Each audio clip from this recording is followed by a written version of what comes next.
To help us understand this theorem, we're going to look at these numbers. This number, this number, this number, this number, and this number. Now remember, from a previous theorem, we know that what these numbers mean.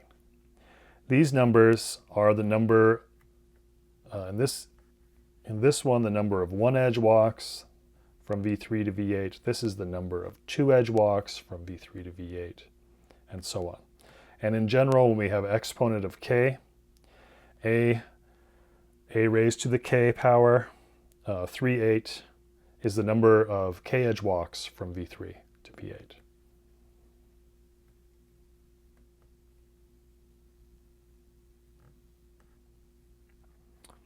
And so this theorem says something different than this theorem.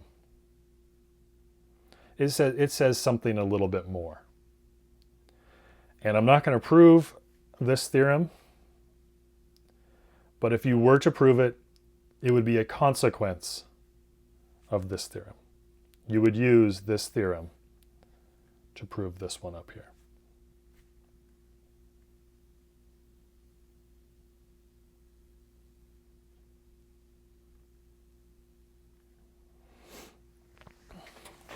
All right, so we're looking at vertices V3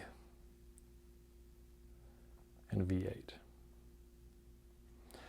And this number here, right, this is the number of one edge walks from V3 to V8. So let's start at V3 here and go one edge. Can we get to V8? No, we can't, right? It's just simply not long enough. There's not enough edges.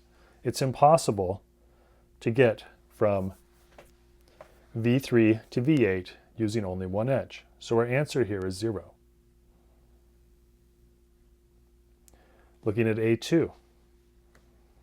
Let's see, starting at, so looking at this one right here, right, this is the number of two edge walks from V3 to V8. And so let's try that. 1, 2. Still impossible. It's impossible to get from V3 to V8 with two edges, so that's got to be a 0. Similarly, let's add on another edge, so that's 3 edges. It's still impossible, right? It's impossible to get from V3 to V8 with 3 edges. Let's look at this next one.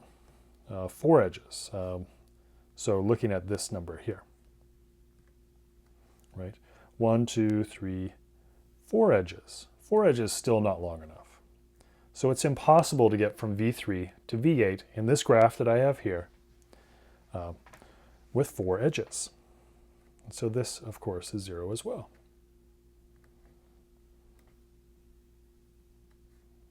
But now, looking at this number, let's see, this is the number of 5 edge walks from V3 to V8. 1, 2, 3, 4, 5. So you see that that's not 0.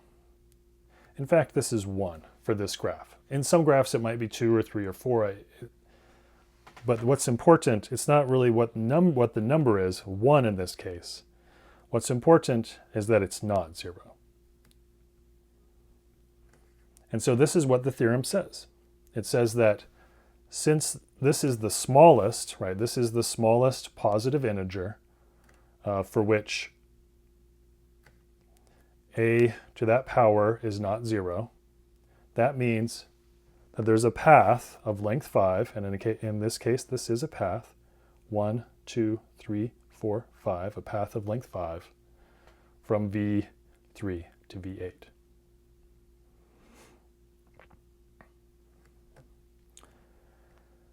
Now I'll spare you the particulars, but there are other powers where this is not 0 as well.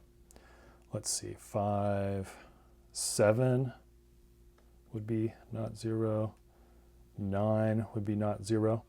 So there's plenty of other numbers. There's actually infinitely many of them, infinitely many numbers, infinitely many exponents for which a to that exponent 3/8 is not 0.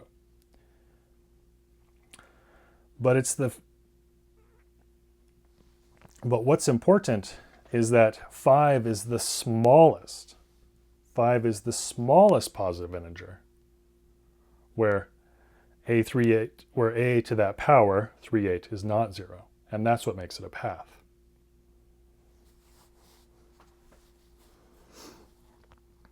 Now you might say, well, why is it the smallest that matters so much?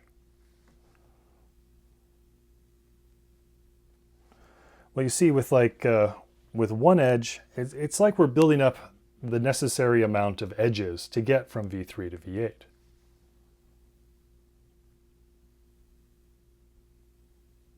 One edge just isn't long enough. 2 edges just isn't long enough. 3 edges just isn't long enough. 4 edges just isn't long enough. But 5 edges is long enough. And it's the smallest number where it is long enough. And so